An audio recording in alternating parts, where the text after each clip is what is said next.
마태는 특별한 주제를 모아서 성경을 기록을 했습니다. 그래서 마태복음에 적어도 5가지의 중점적인 주제들이 있는데 5장, 6장, 7장은 우리가 산상수훈이라고 합니다. 천국 시민 헌장이라고 할 수 있는 그런 내용이죠. 그리고 10장에 제자를 파송하시면서 제자의 지침서를 말씀을 하셨죠.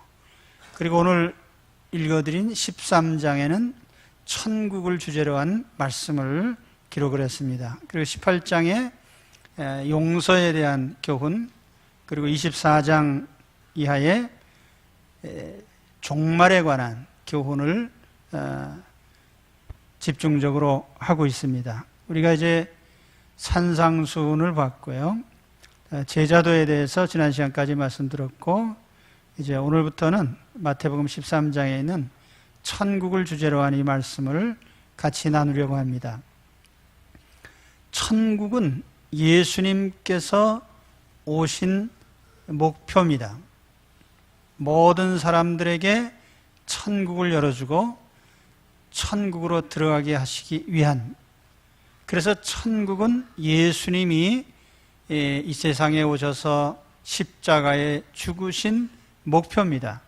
천국이 그리스도인들의 종점이고 우리 신앙의 목표죠. 그렇기 때문에 예수 믿는 사람 가운데 천국을 목표로 하지 않은 사람이 있다면 그건 가짜입니다.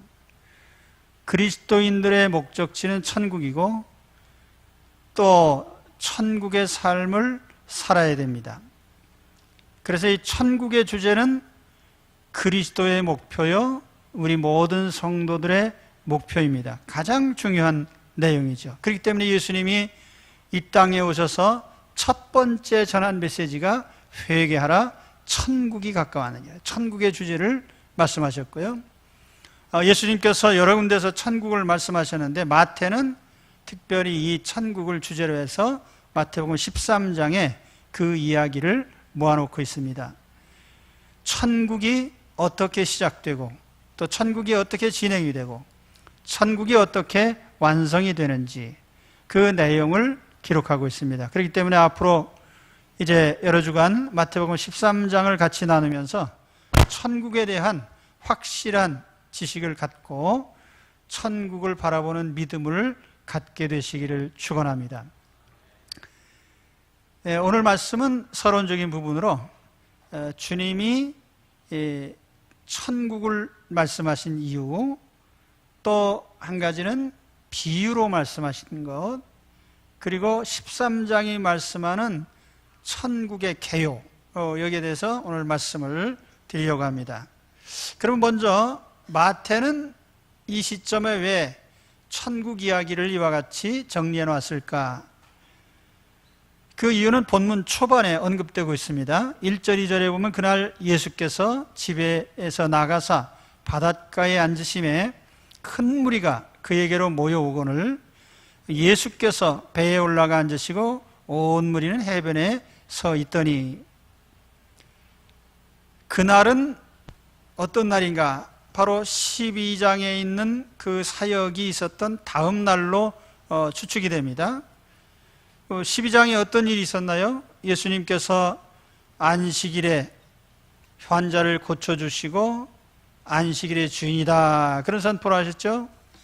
또 예수님께서 많은 병자들을 고치고 귀신을 쫓아내고 할 때에 무리들이 이분은 다윗의 자손이다. 이 다윗의 자손이란 말은 유대인이 말하는 메시아를 가리킨 말이에요. 이분이 메시아시다. 또 한편에서는 격렬한 반대자리 나타나가지고 저 예수를 죽이자.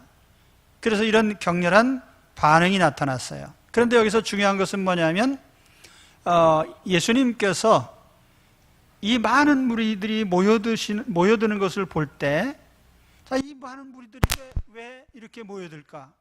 이 많은 무리들이 왜 예수님에 열광하면서 모여들까? 너무나 많은 사람들이 모여서요, 예수님께서 땅에서 밀려서 바다에 배를 띄우고 그 바다에서 강단을 삼아서, 배를 강단 삼아서 무리들에게 이렇게 말씀을 증거하셨습니다.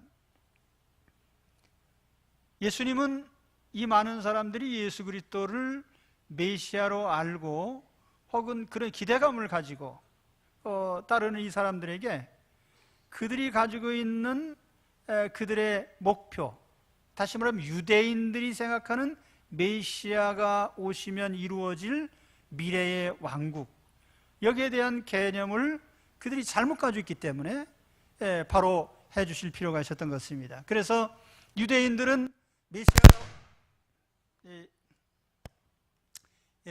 죄 안 지은 분들은 다 괜찮으실 거고요.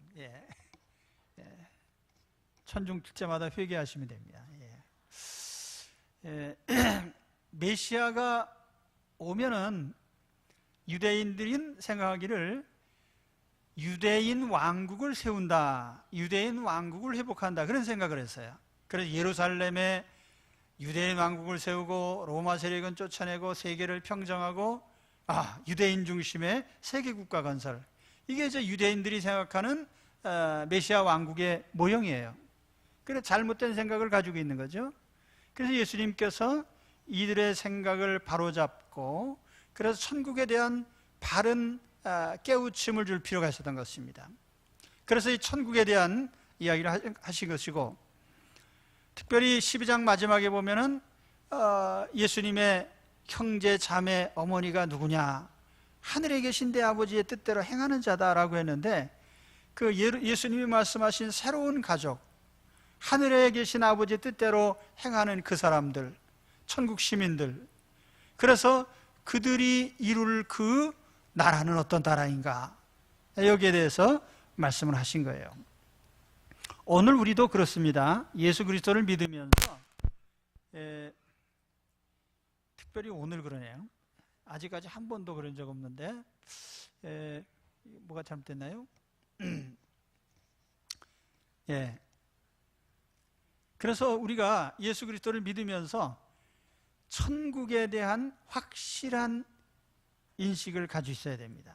천국이 어떻게 시작되고 천국이 어떻게 진행이 되고 천국이 어떻게 완성이 되는가, 천국은 현재적인 것인가 미래적인 것인가, 이 천국에 대한 확실한 지식이 없으면 우리는 그리스도인으로서 흔들릴 수밖에 없어요. 그렇기 때문에 천국에 대한 확실한 지식을 갖고 믿어야 되는데, 마태복음 13장을 하시면서 그러한 확실한 안목을 갖게 되시기를 바랍니다. 그런데 오늘 말씀해 보니까 이 천국을 가르치면서 비유로 가르치셨어요. 왜 비유로 가르치셨을까? 예수께서 비유로 여러 가지를 그들에게 말씀하여 이르시되, 9절에 가서 보면은 귀 있는 자는 들으라, 그래 귀 없는 자는 듣지 마라, 그런 얘기죠. 또 제자들이 예수께 나와 이르되 어찌하여 그들에게 비유로 말씀하십니까? 비유라는 말은 헬라어로 파라볼레인데요, 영어의 패러블이라고 하는 단어의 어원이죠. 파라볼레라는 단어의 원래 뜻은 곁에 놓는다는 뜻이에요. 그래서 병렬해 놓는다, 두 가지를 이렇게 한꺼번에 놓게 되면 서로 비교가 되잖아요. 그래서 이걸 비유 혹은 은유, 이런 의미로 사용이 됩니다. 그런데 왜 직설법으로 설명하지 않고 비유로 설명을 했을까?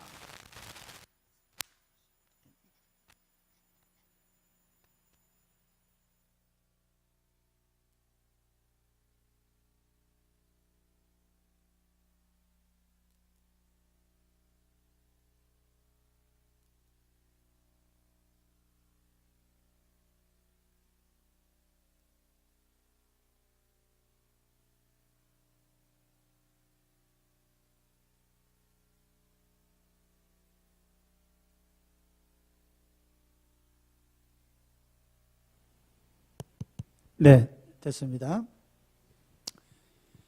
그러면 다시 시작하겠습니다. 근데 지나간 건 빼고, 그럼 하필이면 직설법으로 하지 않고 비유로 하셨을까? 마태는 그 이유를 34절, 35절에서 이렇게 설명을 해요. 예수께서 이 모든 것을 무리에게 비유로 말씀하시고 비유가 아니면 아무것도 말씀하지 아니하셨으니 이는 선지자를 통하여 말씀하신 바 내가 입을 열어 비유로 말하고 창세부터 감추인 것들을 드러내리라 함을 이루려 하심이라.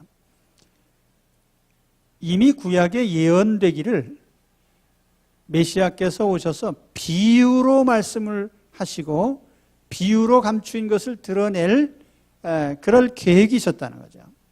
그래서 구약의 성취다. 바로 이 귀절은 시편 78편 2절 말씀을 인용한 것인데 거기에 이렇게 되어 있습니다. 내가 입을 열어 비유로 말하며 예로부터 감추어졌던 것을 드러내려 하니. 비유로 감춰졌던 걸 드러내는 것이 하나님의 뜻이에요. 그런데 감춰졌던 것이 드러난다고 했는데 도대체 뭐가 감춰졌고 뭐가 드러난단 말입니까? 바로 예수 그리스도가 구주시고 예수 그리스도를 믿으면 하나님의 자녀가 되고 하나님 백성이 된다고 하는 이 구원의 진리가 감춰져 있다가 드러났다는 거예요. 그런데 그것을 하필이면 비유로 가르치셨는가? 비유는 이중적인 의미가 있습니다. 오늘 말씀에도 있듯이 알아듣는 사람에게는 비유로 얘기하면 그 내용이 더 확실해져요. 그런데 알아듣지 못하는 사람에게는 비유로 얘기하면 더 깜깜해지죠. 그러니까 예수님께서 비유를 주신 목적은 이미 예수 그리스도를 영접하고 마음을 열고 주님을 받아들이는 그 사람들에게는 그 의미가 더 확실해지게 하시려는 뜻이 있고, 마음을 닫고 듣지 않는 자들에게는 오히려 알아듣지 못하게 하시는, 그렇잖아요. 주님의 말씀을 듣고 시비나 거는 사람들한테 말씀을 전하면 계속 시비나 걸지, 거기에 대해서 뭐 하등 유익이 없어요. 그러니까 차라리 못 알아듣는 게 낫단 말이에요. 그래서 11절에서 13절 말씀은 대답하여 이르시되 천국의 비밀을 아는 것이 너희에게는 허락되었으나 그들에게는 아니 되었나니 무릇 있는 자는 받아 넉넉하게 되되 없는 자는 그 있는 것도 빼앗기리라. 그러므로 내가 그들에게 비유로 말하는 것은 그들이 보아도 보지 못하며 들어도 듣지 못하며 깨닫지 못함이니라. 있는 자는 더 풍성하게 돼요. 그러니까 비유라고 하는 것이 알아듣는 사람에게는 천국 지식을 더 풍요롭게 해서 더 확실히 알고 더 많이 알고 더 잘 믿어서 천국의 축복을 더 많이 누리게 되는 거예요. 그런데 이것을 받아들이지 않는 사람들에게는 비유는 오히려 진리를 알아듣지 못하게 하는 그런 수단이 되는 것입니다.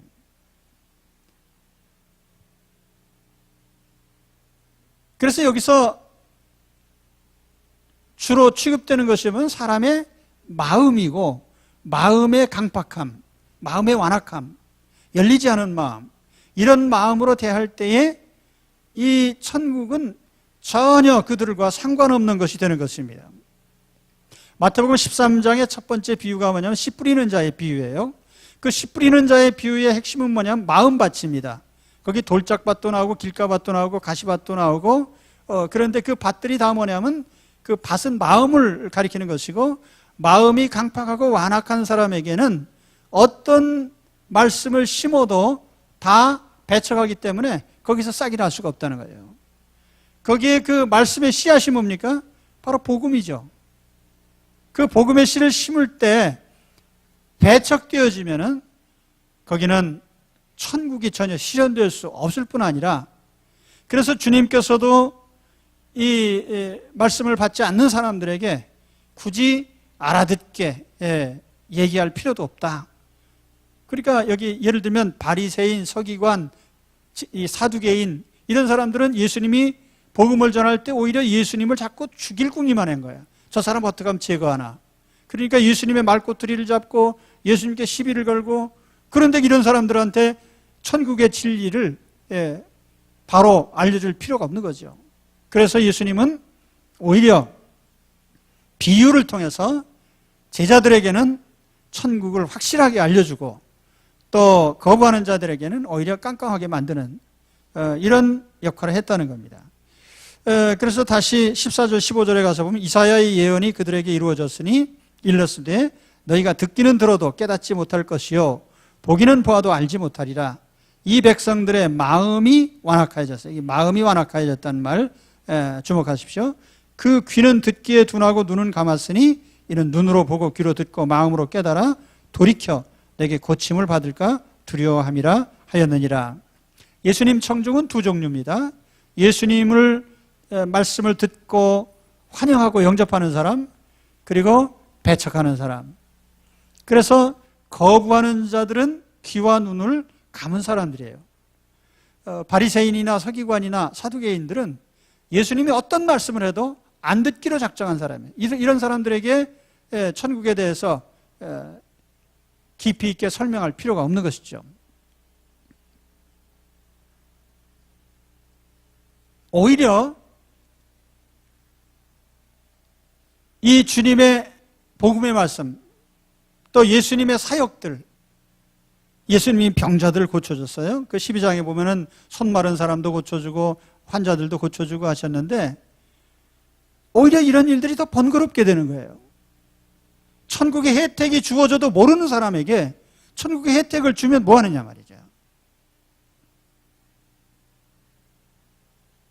그래서 오늘 주님이 말씀하시는 거예요. 진정 복 있는 사람이 누굽니까? 복음을 받아들이고 예수 그리스도가 누구인지 알아보고 그를 영접한 사람들이에요. 그 16, 17절에 가서 보면 그러나 너의 눈은 봄으로 너의 귀는 들음으로 복이 있도다. 보고 들어요. 예수 그리스도 구주이심을 알아보고 주님을 영접하고 주님의 말씀을 받아들여요. 여러분, 이 세상에서 복 있는 사람이 누굽니까? 제가 팔복 시작할 때 말씀드렸었는데 산상수훈에 심령이 가난한 자는 복이 있나니부터 시작해서 거기에 천국이 저희 것이며 거기에도 천국이 목표입니다. 그런데 예수 그리스도를 영접하고 주님의 말씀을 듣고 하나님 자녀가 돼서 하나님 말씀으로 살아가는 그 사람이 복 있는 사람이에요. 무슨 세상에서 재산 많고 유명해지고 권세 있고 이게 복이 아니에요. 그리스도인으로서 진정한 복은 예수 그리스도를 알아보고 영접하고 그분의 음성을 들으면서 사는 사람이 복 있는 사람이에요. 내가 진실로 너희에게 이르노니 많은 선지자와 의인이 너희가 보는 것을 보고자 하여도 보지 못하였고 너희가 듣는 것들을 듣고자 하여도 듣지 못하였느니라. 구약 얘기입니다. 구약 시대에 보면은 메시아를 예언했던 많은 선지자가 있어요. 이사야, 예레미야, 에스겔, 다니엘, 또 수많은 기적을 베풀었던 엘리야, 엘리사, 이런 분들이 다 메시아에 대해서 예언을 하고 장래 얘기를 했을지라도 메시아를 직접 자기 눈으로 본 사람은 없습니다. 그런데 구약의 선지자 중에 예수 그리스도를 직접 자기 눈으로 보고 세상에 소개하는 분이 있죠. 누구예요? 세례 요한. 그래서 예수님이 세례 요한을 가리켜서 이런 말을 했어요. 여자가 낳은 선지자 중에서 가장 위대한 선지자다. 세례 요한이. 비유적으로 말하면 이런 거예요. 자, 무대에 이제 주인공이 등장하는데 그 주인공을 소개하는 그 소개자가 있습니다. 그런데 가장 영광스러운 소개자는 누구냐면 그 주인공이 등장할 때 직접 소개하는 사람이에요. 미리 예고하는 사람은 별 의미가 없어요. 그러니까 구약의 선지자와 많은 의인들이 메시아가 장차 오실 것을 예고는 했지만은 직접 눈으로 보거나 소개한 적은 없어요. 그런데 세례 요한은 직접 자기 눈으로 보고 이분이 세상 죄를 지고 간 하나님의 어린 양, 이분이 메시아십니다 라고 소개를 했거든요. 그래서 가장 복된 사람 누구냐면 예수 그리스도를 보고 듣고 가르침을 받고 영접한 이 사도들, 제자들, 예수님 시대에 예수님 직접 육안으로 본 사람들, 얼마나 큰 특권이에요. 그래서 너희는 참 복 있는 사람이다 그렇게 얘기를 했습니다. 자, 오늘 비유 얘기를 말씀을 드렸는데, 오늘 우리는 누굽니까? 우리는 예수 그리스도가 구주이심을 알고 영접한 사람들이에요. 그리고 우리의 목표는 이 땅에서 영달이 아니고 천국입니다. 그리고 이 천국은 현재에 상관없고 미래에만 이루어지는 게 아니라 현재에도 상관이 있는, 이 땅에서부터 영접하는 순간부터 천국 생활을 시작해야 하는, 그것이 바로 우리가 목표한 천국이고 누리는 천국이거든요. 그렇기 때문에 오늘 말씀을 통해서 이 천국에 대해서 확실하게 이해를 하시고 천국이 남의 얘기가 아닌 내 이야기가 되게 하시기를 바랍니다. 천국은 내가 누리는 것이고 내가 현재에도 천국 생활을 하고 있고 장차 보장된 천국에 들어가는 그런 천국 시민들이 되시기 바랍니다. 그러면 이제 마태복음 13장에 예수님이 비유하신 7가지 비유가 있는데, 이 비유가 말씀한 천국의 진행 과정은 어떤 것인가? 이 과정에 대해서 요약해서 말씀을 드리겠습니다. 첫째로 천국은 심령에서 시작이 됩니다. 이미 12장에서 귀신을 쫓아내면서 주님이 하신 말씀이, 귀신은 귀신을 쫓아낼 수 없다.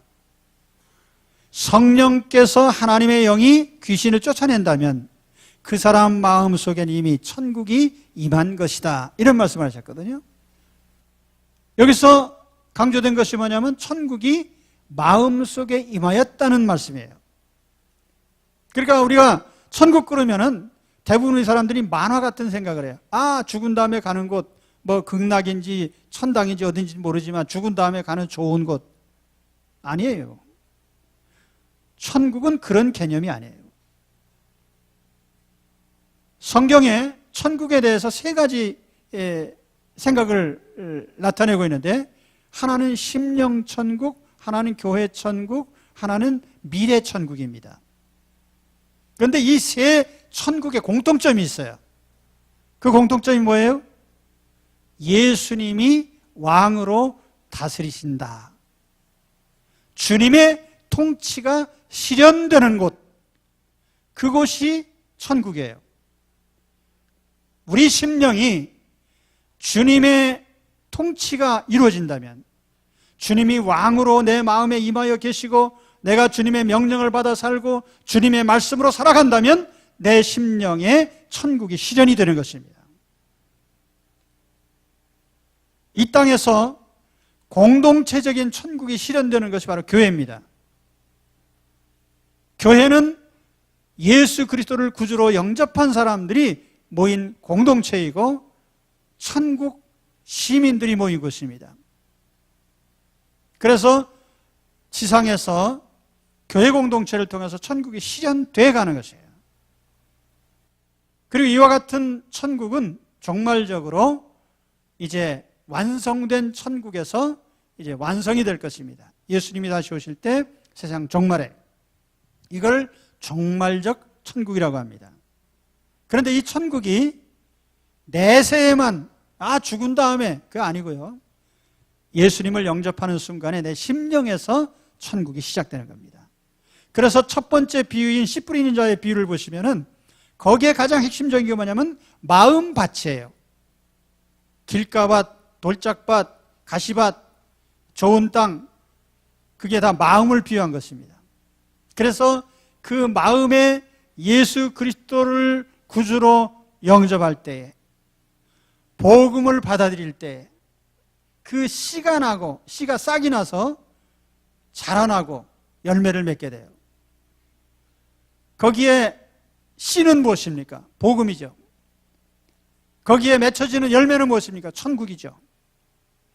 그래서 우리 심령에 예수 그리스도를 영접하고 말씀을 받을 때에 우리 심령 천국이 자라나기 시작해서 완성이 되는 거예요.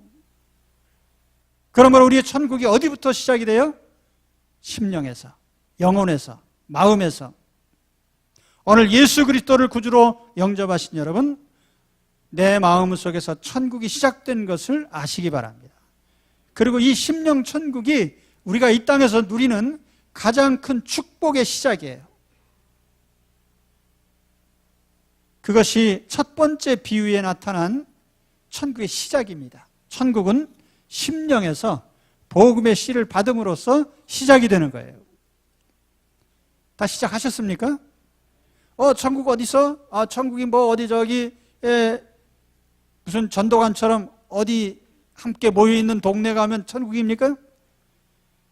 기독교 초기 역사부터 지금까지요, 이 공동체 실험한 사람들이 많아요. 주로 이단자들 가운데 우리 어디 가서 모여 삽시다. 어디 가서 모여 산다고 하는 사람들이 있으면 다 이단 교주인 줄 아시기 바랍니다. 그래서 이 사람들이 재산 바치고 뭐 하고 다 가서 다 망한 다음에 교주는 재벌이 되고 거기 속했던 교인들은 전부 쫄딱 망해 거지가 되는, 이게 반복되어 온 거거든요. 심령 천국이에요. 심령에서 시작이 돼요. 그런데 두 번째로 천국은 지상에서 불완전한 과정을 밟게 돼 있다. 이게 가라지 비유예요. 가라지 비유에 보면은 예수님께서 밭에다가 알곡을 심었는데 마귀가 와서 가짜를 심어놨어. 그 옆에다가 가라지. 그래서 가라지와 알곡이 같이 자란단 말이에요. 그러니까 자연히 이 가라지가 알곡의 양분을 뺏어먹고 알곡이 자라는 걸 방해를 하게 돼 있죠. 여러분 옛날에 그 못 심다 보면은 논에 피가 있습니다. 피. 벼하고 모양이 똑같아요. 근데 벼는 아니거든요. 그 양분 빨아먹고, 그래서 이 피를 뽑아줘야 됩니다. 근데 예수님께서 그러셨어요. 그 제자들이 주여 저 가짜들 저거 가라지 뽑아내야 되지 않겠습니까? 예수님께서 말씀하시기를 그냥 놔둬. 그거 뽑다가 멀쩡한 것까지 다칠까 염려되니까 그냥 놔둬라. 마지막 때가 되면 다 그거 처분할 거야. 오늘 우리 심령 속에 주님께서 복음의 씨를 심어주셨는데 여기에 이단 사상, 인간적 사상, 여러 가지 그릇된 이런 마귀의 선물들을 마음에다가 뿌려놓는단 말이에요. 낙심하고 절망하고 원망하고 불평하고 의심하고 마음에 불안해하고, 그래서 우리 심령으로 하여금 천국이 확실하게 자리 잡지 못하게 자꾸 방해를 하는 거예요. 여러분, 이 세상은 완전한 천국이 아닙니다. 그렇기 때문에 천국이 완성되어 갈 때까지 우리는 끊임없이 이 마귀가 뿌려놓은 가라지에 도전을 받고 시련을 겪어야 돼요. 교회도 마찬가지죠. 교회도 당연히 하나님 백성이 모였으면 서로 화목하고 평화롭게 잘 지내고 또 교회가 선한 길로만 가야 되는데 교회가 밤낮 싸워요, 서로. 이 세상에 교회들이 싸움이 없는 교회가 없어요. 참 한심하지. 그렇다고 다 마귀 핑계를 대서도 안 되지, 그거는. 그리스도인들이 정신을 바짝 차려야 돼요. 하나님 자녀답지 못하고 예수님이 주인이 되지 못하고 사람이 주인이 되니까, 교회의 주인이 사람이 되다 보니까 교회가 자꾸 싸우는 거예요. 우리 정령교회는 절대로 사람이 주인이 돼서는 안 돼요. 오직 주님이 이 교회의 주인이십니다. 그래서 아무튼 이 세상은 마귀가 교회 안에도 자꾸 이단자도 들어오게 하고, 우리 교회도 얼마 전까지 신천지가 자꾸 와서 시비를 걸더니 요즘엔 안 와요. 오늘도 와 있는지 모르겠는데 아무튼 신천지가 멀쩡한 교회에 와가지고 니네 뭐 교회 보니까 잘못됐다. 내가 좋은 거 가르쳐줘야 돼. 이단자들 치고요, 제대로 아는 사람 하나도 없어요. 한글 맞춤법도 제대로 모르는 사람이에요. 그런 교주한테 진리라고 하면서 그냥 열광하고 빠지는 사람들이 다 뭡니까? 가라지에 넘어진 사람들이죠. 그러나 어쨌든 이 지상에서 천국은 실현되어 갑니다. 그래서 이 지상 천국은 완전하지 못하다는 사실을 우리는 인정해야 돼요. 우리는 완전해, 나는 이상이 없어. 아닙니다. 우린 다 부족한 사람들이에요. 그죠? 이걸 확실히 아셔야 돼요. 그 다음에 세 번째로 천국은 불가항력적인 능력이 있다. 이게 바로 겨자씨 비유와 누룩 비유에 나오는 거예요. 그러니까 겨자씨라고 하는 것이 보일 수 없이 작은데 이게 싹이 나서 자라가다 보면 반드시 큰 나무가 되고 새들이 깃들 정도로 큰 실체로 성장을 하는 것입니다. 누룩이라는 것이 작은 가루를 밀가루 속에 집어넣으면 그 누룩의 영향력으로 온 밀가루가 다 변화가 되는 거죠. 변화시키는 능력, 성장하는 능력, 이게 천국에 가지고 있는 천국의 능력이란 말이에요. 이 천국의 능력은 어디서 오는 거예요? 이거는 하나님이 주시는 거예요. 그리스도께서 주시는 것입니다. 그렇기 때문에 세상에서 시련을 겪고 앞서 말씀드린 것처럼 비록 이 땅에 심령 천국이나 교회 천국이나 불완전하지만은 결코 망한 적은 없고 실패한 적 없고 뒤로 간 적이 없습니다. 기독교 역사를 통해서 수많은 교회들이 도전을 받았죠. 로마 제국 시대 황제들에게 300년 동안 박해를 받았어요. 그러나 로마 제국을 점령했습니다.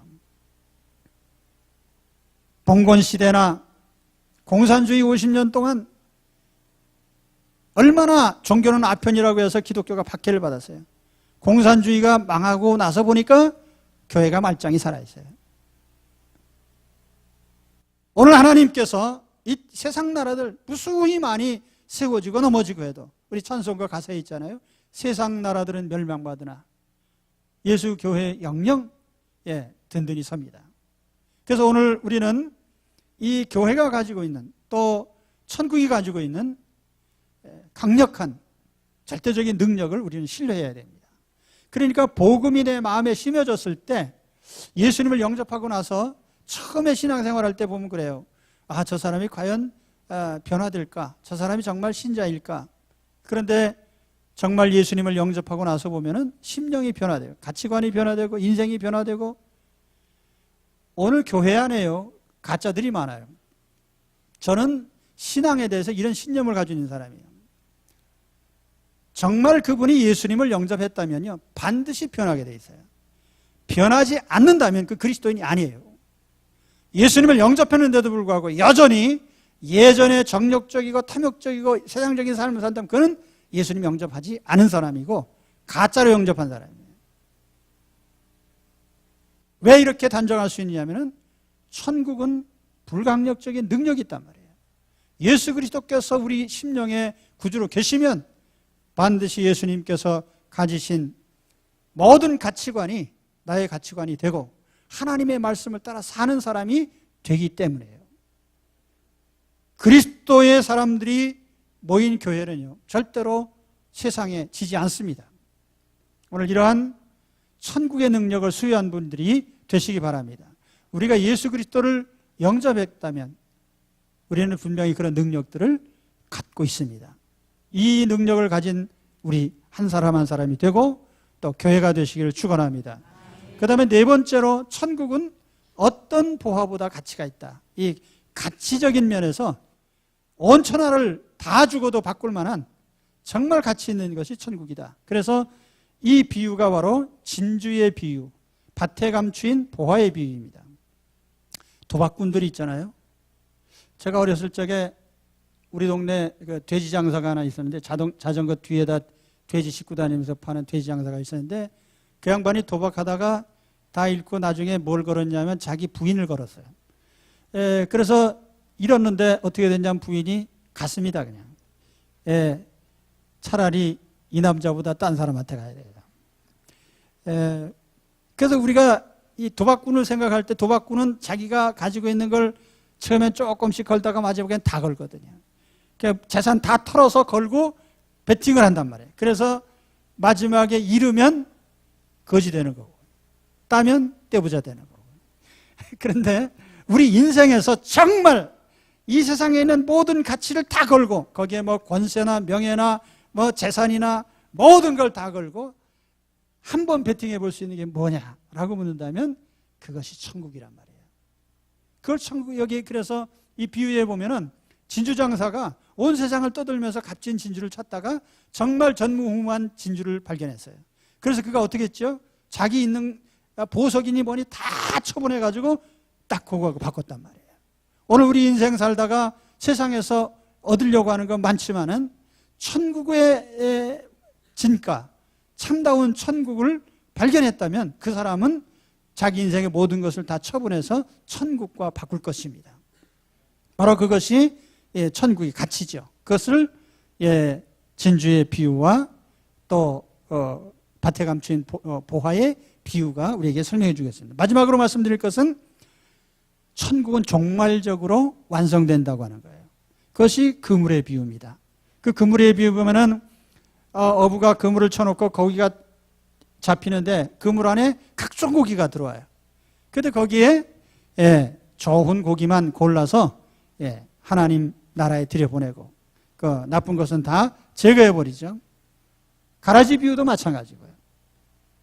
이 땅의 불완전한 천국은요, 종말적으로 완성될 때에 심령 천국도 완성되고 교회 천국도 완성이 됩니다.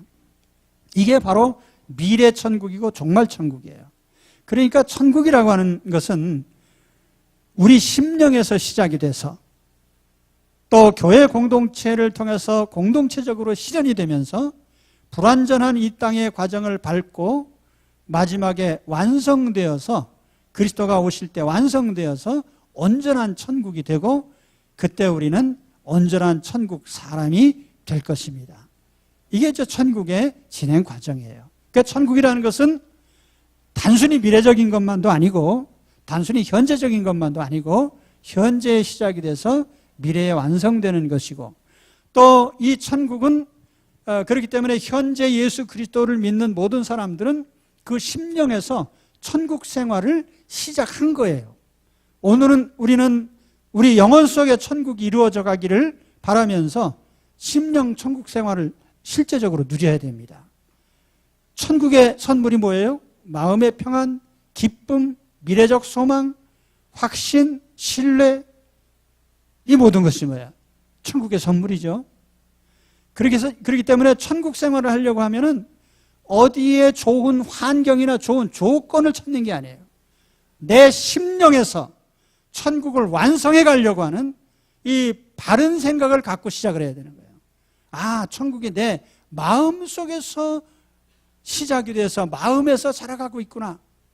이 심령 천국에 주목하셔야 된다고 말이에요. 어디 가면은 요즘에는 또 교회들도 마찬가지. 여러분 교회 생활도 마찬가지입니다. 어디 천국 같은 교회가 있나? 천국 같은 교회 없어요. 지구상에 있는 교회들이 다 제가 이 터키에 가가지고 가장 실망한 게 뭐냐면은 사도 바울이 세웠던 그 많은 교회, 천년 기독교의 도시였던 콘스탄티노플, 이슬람 지역이 돼가지고 교회가 하나도 없어요. 교회는 몇백 명도 안 돼요. 여러분 교회라고 하는 것은 살아있는 성도들의 공동체입니다. 살아있는 그 사람의 심령입니다. 건물이 아니란 말이에요. 그렇기 때문에 오늘 우리가 이 하나님의 교회를 자꾸 외형으로 평가해서는 안 되는 거예요. 오늘은 심령에서 이루어진 천국을 제대로 인식하고 바로 내 마음속에 있는 천국을 제대로 갖고 가야 됩니다. 그래서 심령에서부터 천국 생활하세요. 돈 많으면 천국 아니죠. 돈 많으면 천국, 한때는 그런 생각도 했어요. 그래서 어떤 학자는요, 소득이 올라가고 물자가 풍성히 공급되면 아 정말 낙원 같은 세상이 되리라고 상상을 했는데 미국이 번영하니까 어떻게 되세요? 극도로 타락하잖아. 이 자본주의 사회가요 엄청나게 타락한 사회예요. 아마 인류 역사상 이렇게 타락한 시대는 없을 거예요. 그런데 이 모든 게 다 뭡니까? 천국은 물질로 이루는 게 아니란 말이에요. 예수님이 다스리시는 심령에서 이루어집니다. 분명하게 우리는 이걸 인식하고 믿어야 돼요. 그 예수쟁이들도요, 축복의 개념을 잘못 알면은 타락한 그리스도인이 되는 거예요. 예수 믿었더니 떼부자 됐다. 맨 이런 간증만 하고 말이에요. 내 영혼을 예수님이 얼마나 다스리는지, 그래서 내가 얼마나 죄를 적절하게 제어하고 통제하는지, 내가 얼마나 하나님의 뜻을 실현해 가는지, 이것이 성도다운 모습이고요, 천국 시민다운 모습이란 말이에요. 내가 세상에 얼마나 성공했냐, 이게 아니란 말이에요. 그래서 우리 그리스도인들이 바른 천국관을 가지고 천국 생활을 하셔야 됩니다. 오늘 이 천국 서론적으로 말씀드렸는데요, 이 마태복음 13장 해가는 가운데 이와 같은 천국 시민으로서의 풍성한 삶에 이르시기를 축원합니다. 기도하겠습니다. 하나님 아버지,